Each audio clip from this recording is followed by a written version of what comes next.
হঠাৎ পেটে তীব্র ব্যথা শুরু হলে অনেকেই আতঙ্কে ভোগেন। অন্ত্রে গ্যাস সাময়িকভাবে আটকে গেলে সেই ব্যথার অনুভূতি কখনো কখনো মারাত্মক রূপ নিতে পারে। কিন্তু সাধারণ এই গ্যাসের ব্যথা কেন এত তীব্র হয়, আর কোন লক্ষণ দেখলে দ্রুত চিকিৎসকের কাছে যেতে হবে? হঠাৎ পেটে ব্যথা তীব্র হলে অনেকেই মনে করেন বড় কোনো জটিল রোগ হয়েছে। তবে প্রায়শই এর পেছনে আসল কারণ থাকে অন্ত্রে জমে থাকা বা আটকে যাওয়া গ্যাস। অ্যানেস্থেসিওলজিস্ট ও ব্যথা বিশেষজ্ঞ ডাক্তার কুনাল সুদের বরাত দিয়ে হিন্দুস্তান টাইমসের এক প্রতিবেদনে এই সাধারণ কিন্তু যন্ত্রণাদায়ক সমস্যার নানা দিক তুলে ধরা হয়েছে। গ্যাসের এই অতিরিক্ত ব্যথা অনেক সময় দৈনন্দিন স্বাভাবিক কাজকর্ম ব্যাহত করে তোলে।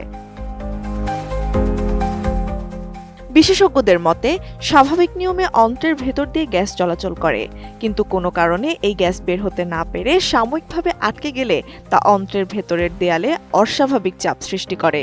ফলে অন্ত্রের ভেতরের অংশটি অতিরিক্ত বাতাসে ফুলে যাওয়া বেলুনের মতো প্রসারিত হয়ে যায়।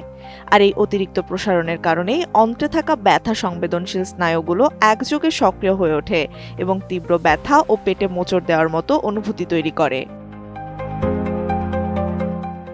সঠিক প্যাড আর সঠিক তথ্য দিয়ে এসব সামলে নিব এক হয়ে। Monalisa sanitary napkin. গ্যাসের ব্যথার অন্যতম একটি বৈশিষ্ট্য হলো এটি পেটের কোনো নির্দিষ্ট এক জায়গায় স্থায়ী থাকে না।